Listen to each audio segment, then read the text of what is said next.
Tere, minu nimi on Ardon. Mina olen JCI Tallinna koja liige aastast 2013.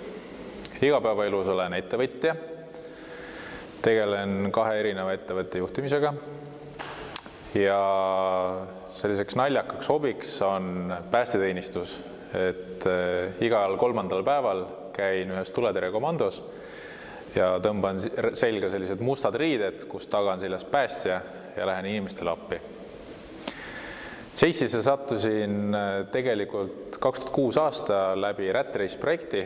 Tol ajal olin lihtsalt projektis abis ja uuesti integreerusin sisse aastal 2013, kus võtsin siis Rat Race'i projektis partnerlus tiimis koha ja aitasin partneritelt raha sisse tuua, et saaks projekti läbi viia ja heategevuskampaania õnnestuks. Ja JCI-sse, miks mina tulin, oli tegelikult sellepärast, et kui ma hakkasin ettevõtlusega tegelema ja suundusin sellesse valdkonda, siis minu tutvusringkonnas ei olnud lihtsalt inimesi, kellega ma saaksin sellistest teemadest rääkida, selliste probleemidega tegeleda ja ei olnud lihtsalt nagu sellist infonurka, kust seda infot ka saada. Tulin JCI-sse olid projektid ja tekkisid ka sellised ägedad inimesed, kellega sai just neid teemasid arutada.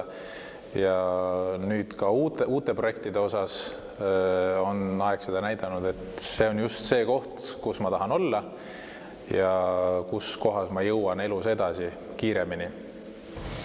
Ja kui ka sina tahaksid JCI-sse tulla või mõtled, mis see JCI üldse on, siis kindlasti, kui sa oled ettevõtja või tahad ettevõtlusega hakata tegema, siis ma julgustan sind tulema JCI-sse proovima turvalises keskkonnas enda ideed. Ja kui sa ka ebaõnnestud, siis sellest ei ole mitte midagi, sest et see on tervitatav ja õpid juurde, kuidas järgmine kord mitte ebaõnnestuda.